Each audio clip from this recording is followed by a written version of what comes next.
Well, at one time, and I mean, this is something that bears some repeating. For the longest time, in most Catholic households, Catholic devotional life was centered.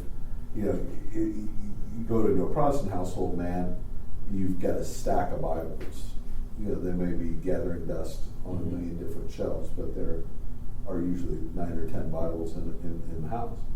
But in an old, especially 1950s, 1960s Catholic household, Butler's Lives of the Saints was everywhere. And you go to old bookstores that deal in used books, and it's not hard at all to find old copies of Butler's Lives of the Saints, and those narratives, in the way that they were arranged, was like a saint a day. So that any given day of the year, any given day of the week, you pull out and you meditate on a little micro story of some given saint's life. Now, some of those stories are apocryphal and not true, and there are accretions too. But you really have that language that Greeley used, the God haunted or existence or the enchanted existence are both lovely ways of talking about the lives that Christians are supposed to live in light of the resurrection. And, the kingdom of God has come. The new age has dawned in the resurrection, so that heaven and earth are not these utterly separate, divorced kinds of things. So you walk into a church, and a properly built church, you ascend into, and then you walk in, and it's this giant, cathedral ceiling, and people naturally get quiet. Even atheists walk into a church and they get quiet. and the bigness, the vastness of the space above you is intended to emphasize the heavenly nature of the space that you're in, and the sun, blowing through the stained glass. And the church that I grew up in, St. Mary's in Anderson, Indiana, the stained glass were these beautiful painted glass images of the saints that lined both sides of the nave.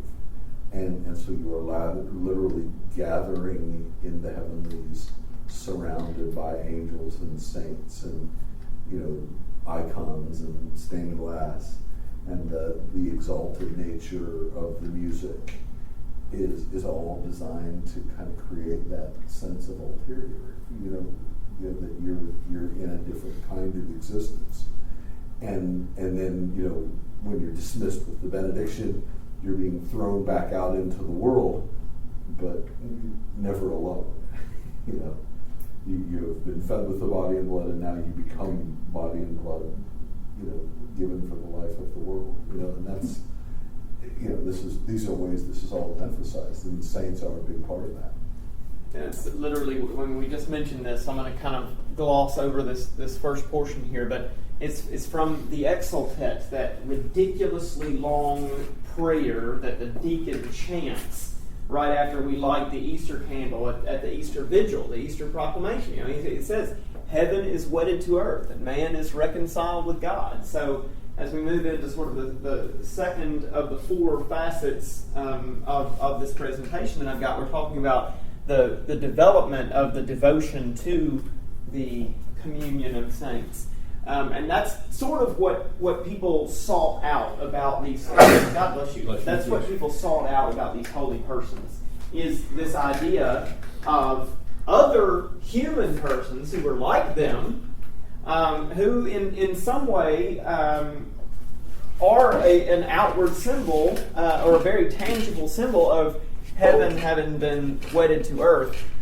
Some of this language is mine and not directly in the text or something like that, so you'll have to forgive the just extemporaneous use of quotes in some places. But I call it the simultaneous citizenship of the saints, because at one time you've got their souls residence in heaven before God's throne. They're present with God. They're ultimate selves, because what is it we say? The soul gives animation to all of our life, to our actions, to our bodies, and to our being.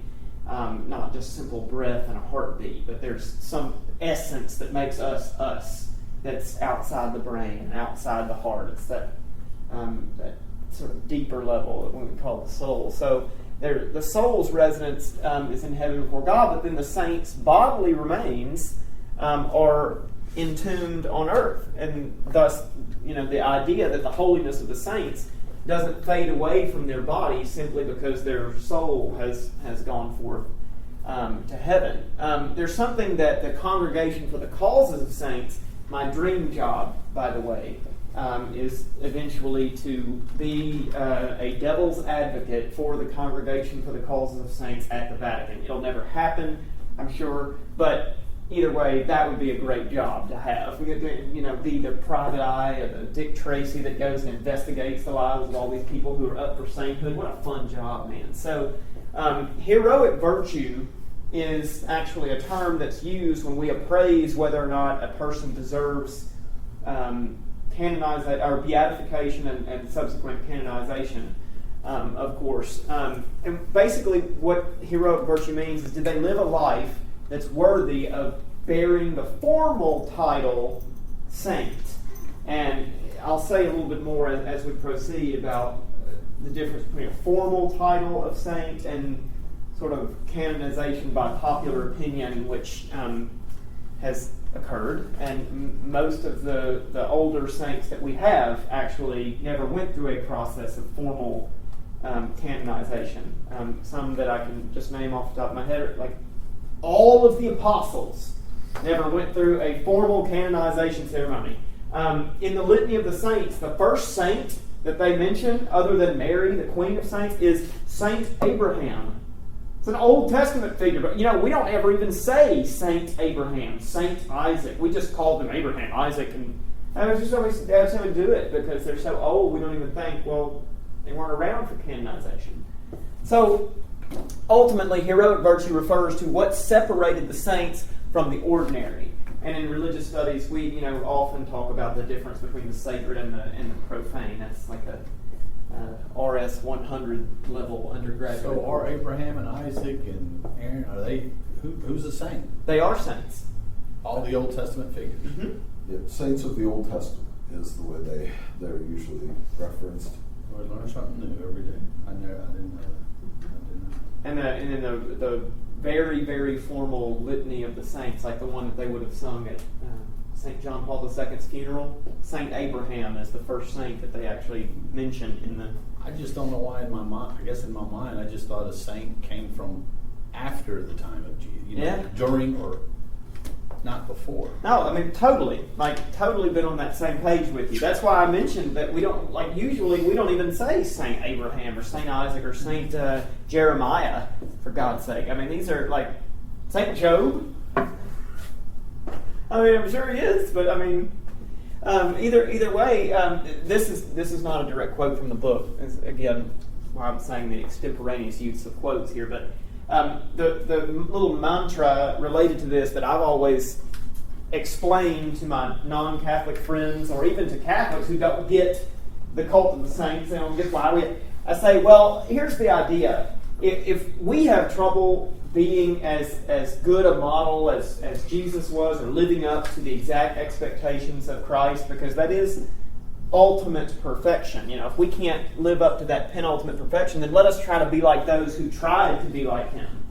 Because there's that famous quote that's like every high school female graduate's yearbook quote that's like, shoot for the moon, for even if you miss, you will fall among the stars. That's kind of the idea here.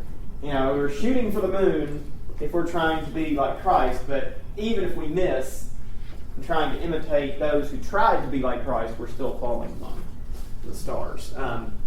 That has got decidedly negative reactions when I was teaching in co-ed schools and used that same analogy. They were like, that's not going to be my senior quote. I'm like, thank God. All right, because it's done to death. Nevertheless, the Christian faithful ultimately discovered saintly tombs and then flocked to them. Now, they were not always real noticeable. I mean, some people had to do some digging to figure out where these holy people were laid in rest after they had passed away. And the idea with why people wanted to seek out the dead was at first astonishing, very unbelievable, because if you think about the sort of Greco-Roman culture around which the cult of the saints developed in the 4th through the 6th centuries, we've talked about it a good bit so far. We saw it in the video today. You've got Jewish culture, of course, that which came directly from Jesus' origins, and the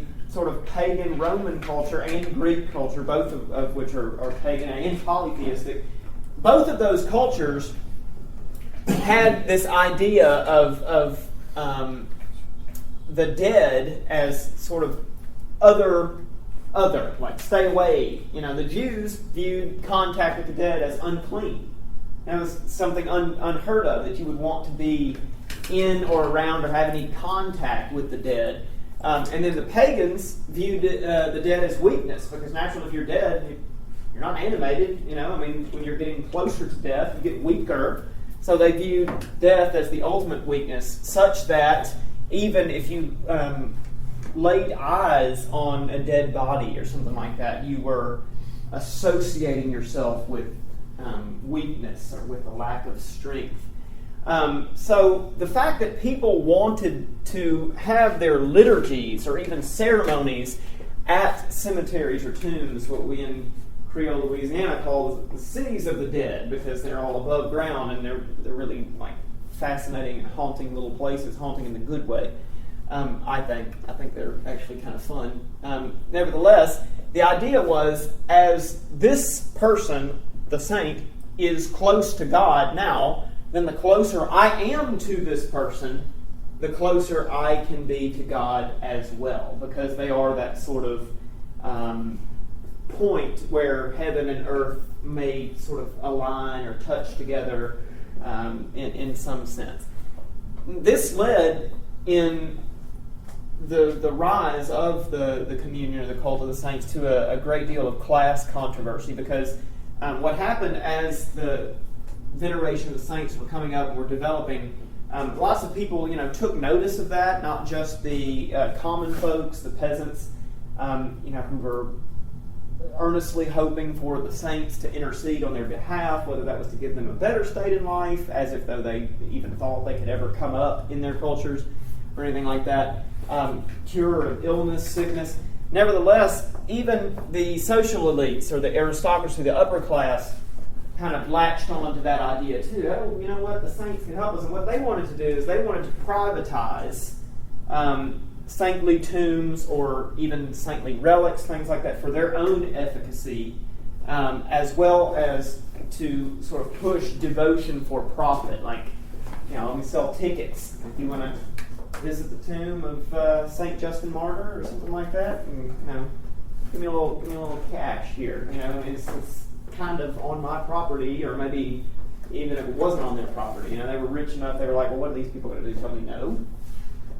So nevertheless, this did lead to a sort of class controversy. I think we have a discussion point coming up. Let's see. Oh, no, we have one more to go. Okay, so the church took issue with this because they said that there would be an inequality of devotion, or that's the other term, lived spirituality.